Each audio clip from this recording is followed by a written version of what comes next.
Кој е статусот на малите политички партии во собранието и владата? Дали тие носат одлуки или само се прилагодуваат кон одлуките на големите политички партии? За ова и за многу други теми денеска разговараме со пратеничката во собранието и председателка на партијата Дом Лилјана Поповска. Добро дојдовте најпрво. Добри најдов, благодарам. Логично да се постави и првото прашање, кои се малите политички партии кои имаат право на збор и кои се значат нешто во собранието, а кои политички партии само се прилагодуваат кон другите? Не би правила таква поделба, немам право да зборувам за другите, меѓутоа би кажала неколку работи. Прво, малите така наречени партии се партии кои во моментот имаат помал број членство и помало влијание врз вкупните политики, меѓутоа можат да бидат носители на големи идеи. Така што Зелената партија Дом сметам дека е носител на една многу голема идеја за еден поинаков свет, за здрава животна средина, идеја која што се разбира подоцна настанала и потешко се пробива. Истото е тоа и во западните земји, само што тие започнале едно 3-40 години пред нас.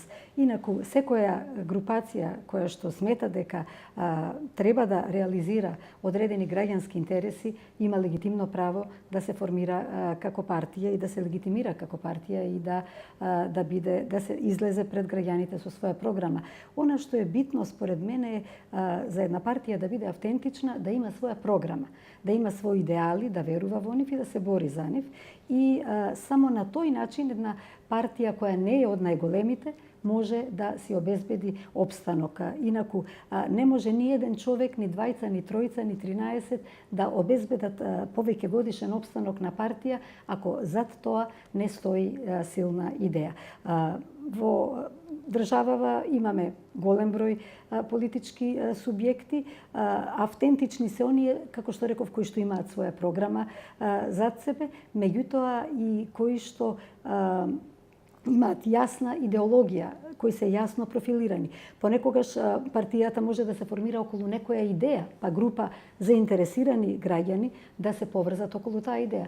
Сето тоа е легитимно, се што е во духот на демократијата и граѓанските права за здружување. Во 2008 година Дом се профилираше буквално како партија на зелените. Што прави сега Дом? Каква е различноста од 2008 година до оваа 2017? Во поглед на идеите, идеологијата нема различност, има само еволуирање, учење нови методи, нови практики од земјите кои што пред нас го изоделе овој пат. Меѓутоа, 2008 излеговме со Зелениот манифест, имаше тогаш и подсмешливи коментари, зелени па незрели и така натаму, така што потоа наскоро излеговме со слоган дека зеленото е зрело, всушност тоа е зрело промислување за себе си, за околината, за целата планета. Меѓутоа се наметна зелената идеја како рамноправна со другите, лева, десна, либерал-демократска, така што и во Европскиот парламент зелените се една од 4 партии легитимни. Во меѓувреме Дом стана членка на Европските зелени партии и на тој начин ја внесе во Македонија уште една пријателска групација од земји и од партии кои што ја застапуваат оваа идеја, и тоа е многу значајно. Ред работи, значи, кои што сме спречиле или сме го стопирале големото загадување или сме спречиле големо загадување. Во иста насока одат и сегашниве наши борби против рудниците. Нашиот, за жал, неприсутен веќе меѓу нас портпарол Тони Ристов поранешен беше првиот кој што пред една година и повеќе ја отвори оваа тема за рудниците, кога беше присутен на јавната расправа за рудникот Иловица, кај што докажа и укажа едноставно дека е страутно да се работи со цијанидни раствори, со базени од цијанидни раствори среде Струмичко поле, среде земјоделска оаза. Кажавте дека се борите со големи мечки, тоа можеби јавноста веќе го знае и го прифаќа, можеби некој не е доволно информиран. Што е со ние помалите? Што е со сочињето на дрвјата низ Скопје кој е се поактуелно, тоест беше актуелно и се уште е актуелно? Конкретен пример имаме кога се сече дрвата кај Бристол, кај зградата на АВМО. Реагиравте ли го? Постојано, секогаш сме реагирале, секогаш и на лице место бев, секогаш нема некое по-значително место во Скопје да било оштетено, практично со зеленило да не сме реагирале. Тоа но тоа не се мали мечки. Тука повторно стојат големите мечки и големата урбана мафија. Така што од таму имавме страотни и притисоци, и закани, и лично јас сум имала и колеги наши кога сме оделе на протести и кога сме се бореле за секоја изјава, потоа следувале редица напади и закани, сме имале и писмени закани со најави за тужби, дека шириме невистини и такви работи, меѓутоа се што сме реагирале било образложено, втемелено, така што ако некој сака за тоа да не тужи, повели, ќе изгуби, му гарантирам. Инаку, токму затоа што уште 2009 година видовме со најавата на Скопје 2014 дека се влегува во една сфера каде што се оди на интензивна градба, иако немавме представа дека токму вака интензивно ќе оди, тогаш првпат излеговме со кампања за Скопје зелен град. Имаме аргументи,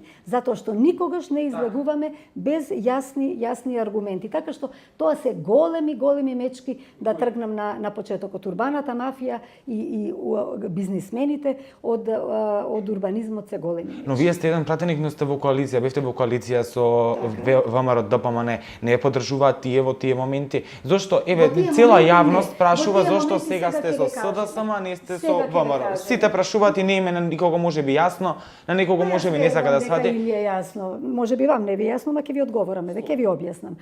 Значи, во коалиција во 2006 година Дом отиде самостојно на избори, освои гласови за тројца пратеници, меѓутоа бидејќи немаме една изборна единица, туку 6, дел од гласовите пропадна и само еден пратеник, јас, влегов во собранието. Потоа бевме повикани во коалиција од ВМРО ДПМН, заедно со НСДП, со ПЕИ, со ДПА, и сите заедно влеговме врз база на програмска платформа. На почетокот првите години голем дел од тие програмски платформи што беа договарани се реализираа.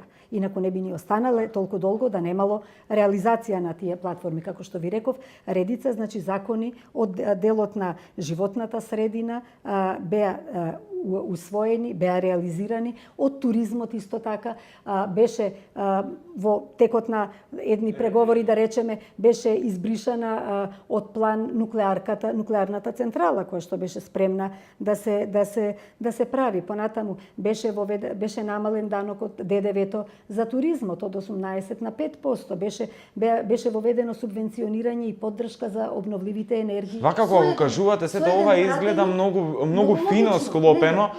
И значи сте функционирале одлично. Зошто тогаш настана промената?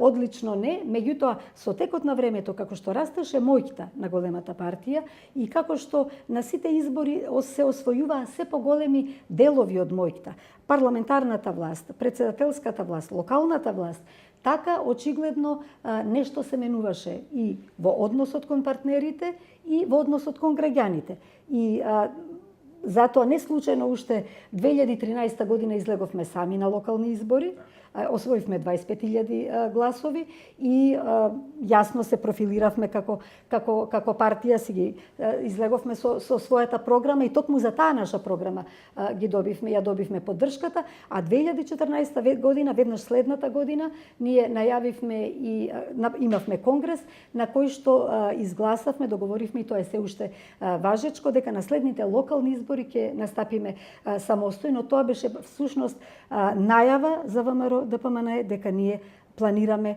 излез од коалицијата. За тие своји најави бевме жестоко казнети, многу луѓе пострадаа, членови на Дом. На кој начин? На сите можни начини, како и од други партии, и од партнери, и од опозиција, и граѓани, и нивни членови.